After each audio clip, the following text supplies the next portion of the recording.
Hey everyone, and welcome to another game by HD, Phoenix, and HG. In the 3 o'clock position we have AlwaysYou, and in the 9 o'clock position we have Nirvana. Now this is the first game in the King of Sea tournament organized. All 8 nations of the Sea service will duke it out over, I think, like a series of 2 to 3 months, and at the end of it there will be one country crowned as the King of Sea. Now AlwaysYou is a very dominant Zerg from New Zealand. I think he is the number 1 Zerg from there, and he is facing none other than Nirvana of Singapore.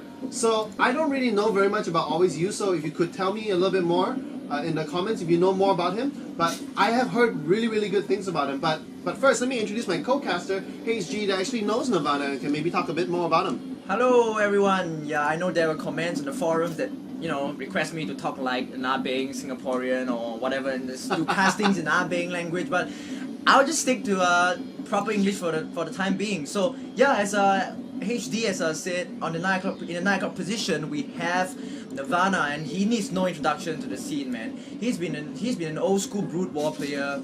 He's been a very accomplished player in the past. He's represented Singapore in the 2001 World Cyber Games, if I'm not wrong. And yeah, we do see him coming back to the StarCraft 2 scene, which is very encouraging, because we need so-called ambassadors like this to actually encourage more of the young talents in Singapore to start pick up StarCraft 2 and start playing it well. And yeah, as you can see, Nirvana he chooses to get a 15 a simulator, and he will be getting a cyber core. He has gateway though, and notice the positioning of that pylon now. It just means that he's going to try to wall off his natural so that he can do a fast expansion, try to macro up and try to get more army against the Zerg. But as you can see, he's actually getting a second gateway, if I'm not wrong. Yes, he's getting a second gateway, so we might be able to see very aggressive Zealots play by Nirvana. But check that out. The drone is actually hanging out there, preventing the probe from getting in and scouting his base. This is good play there by the Zerg player. He doesn't want to reveal much information about his build order, and it's just to keep Nirvana on his toes. Now I have to say that actually AlwaysYou spiked up to 400 minerals. This probe is being super annoying. He is delaying the hatchery as much as possible until these Zerglings come out and will chase away that probe. But there goes the hatchery, and this probe will definitely go down. But notice the placement of Nirvana's buildings. He is definitely going for some kind of fast expand, because normally you want to put your buildings up here such that there's a very narrow choke. But if you can see, this is a really late unit. He skipped the first Zealots, he waited for gas, and then after that he threw down Stalkers. If the Zerglings were to come around, they have to run around the pylon before they can reach the Stalkers here. And they're going to get a couple free shots, and it is going to even up the battle. Now with Stalkers, he is going to be able to come up here and block the ramp with them such that the Zerglings can't run by. But also if the Zerglings come and hit this pylon, the Stalkers can move up to here and snipe the Zerglings. So this is pretty good play by Nirvana, but I have to wonder if it's a little risky, because Roaches are not going to be able to do anything, because the Roaches only have a range of 3. But once AlwaysYou gets to Hydras, all these buildings are going to die, because the Stalkers behind would not be able to shoot the Hydras with a range of 6. And all these buildings will fall. He's probably going to need some form of cannons to hold this, but that is a fort, so Nirvana is going for some kind of fast expand. Meanwhile the Zerg is also going for a counterattack. He does have his second base. I'm going to hand it off to HG because I'm out of breath. And yeah, we actually see that there are Zerglings on the field now, and these Zerglings are just going to be out-microed by very good micro. If you saw, he just pulled the low health Stalkers back, and he will be able to take out those Zerglings, because once the Zerglings are able to surround Stalker, it will be very difficult for the Stalker to take out the Zerglings. But it was good control there by Nirvana. Look, check out that control, man. It's a fantastic micro control there.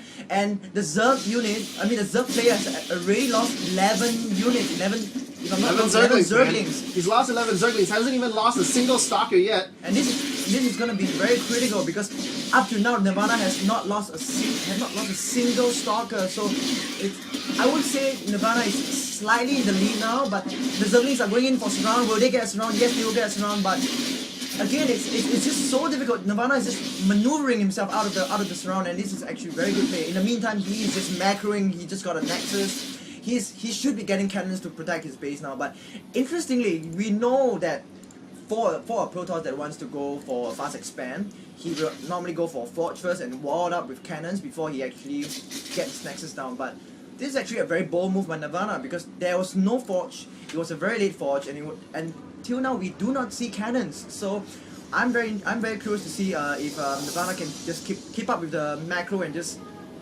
get more probes into his mineral lines. Now, you must understand that throughout this whole thing, even though AlwaysYou, looking at the units lost, he's lost 24 Zerglings, and he only in exchange he only got 1 Stalker. Now on the army tab, we do have 11 Zerglings and 4 Stalkers, so it is he is really behind. But if you look at the income tab, they're both dead even in income. Like AlwaysYou does have a lot more drones on minerals, so he does have a higher mineral count. But even though the harass done so much damage, AlwaysYou did not slip on his macro. He does have constant inject lava. I would like to see more creep colonies because the main reason why those Zerglings kept dying is because they had a slow move speed and they kept on getting sniped by the Stalkers, almost like Marine Marauder. Back shoot, back shoot, back shoot. But if you can see, actually, AlwaysYou is going to pull into the lead because he is right now on the production tab only droning. You know, getting some overlords, getting speed. Speed is done finally, so the Stalker harass has ended. And he is just getting to his lair.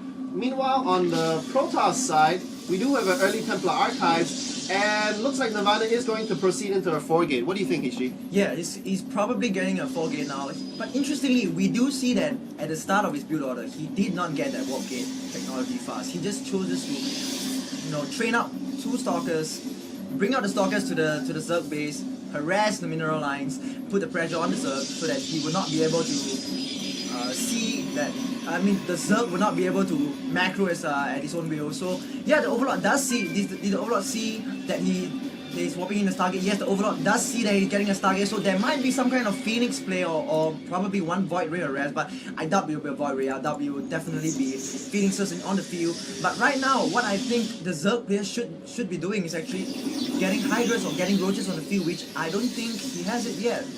Looking on the production tab, he doesn't even have... He is getting an in-base hatchery. This is a play that most Zergs have finally begun to discover. It's like it's ludicrous that Terrans can go 6 barracks, Protoss can go 6 gate. Why not go 3 hatcheries as a Zerg? Get an in-base hatchery, get more lava. This queen can be used to mainly use creep colonies. This queen can be used to inject lava in both. AlwaysYou is going to take out that scout, but right now AlwaysYou is pretty much playing blind because he originally did see the Stargate. Oh, anyways, I'm going to hand it over to HG, who's going to take over this battle. And the Stalkers are coming in. The Stalkers do have Blink research already, so are we going to see some kind of very good Blink micro? Yes, we do see a Blink micro there from Nirvana coming in. The Stalkers is doing just so much micro there. It's such a phenomenon micro there by Nirvana. I don't see how the Zerglings can do a really good surround. There is a proxy pylon on the field. He will be able to more Stalkers on the field. The Stalkers are just marching in. I don't see how the Zerg player will be able to just counter this without sufficient Zerglings, and the Zerglings is just running into the army of Stalkers, which are just blinking away from danger, and Nirvana has not lost a single Stalker.